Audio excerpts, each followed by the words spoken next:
My favorite part about studying in Egypt was, I don't know how to word it other than how real it was to be somewhere else, to be completely removed, and I wasn't really online talking to my family all the time, but still be in a totally real life.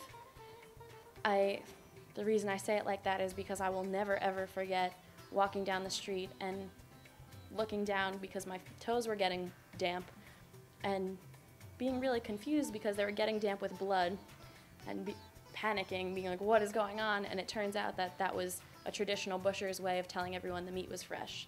And I was so confused, and I will never forget that. And that was just such a beautiful thing for me to see a country that appreciated where its food was coming from.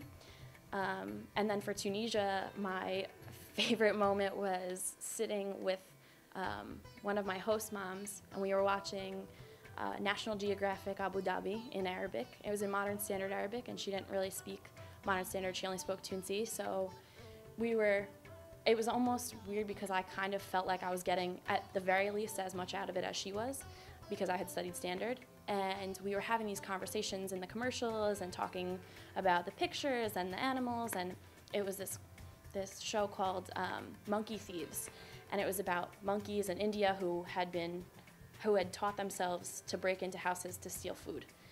And she was hysterical laughing. And I was like, oh, I guess it is a funny concept. That's really funny. And I was like, oh, are you laughing because it's funny? And she was like, yeah, it's funny. And I was like, what do you think's so funny about it? And she was like, that monkeys exist.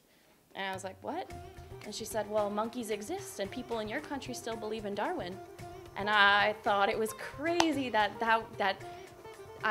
especially because I study evolution, and I study evolutionary biology, and I was so taken aback, and that just, to be completely shut up in 20 seconds and then have 6,000 conversations the rest of the summer about like everything that either of us thought in any way about evolution, because we just could have those conversations.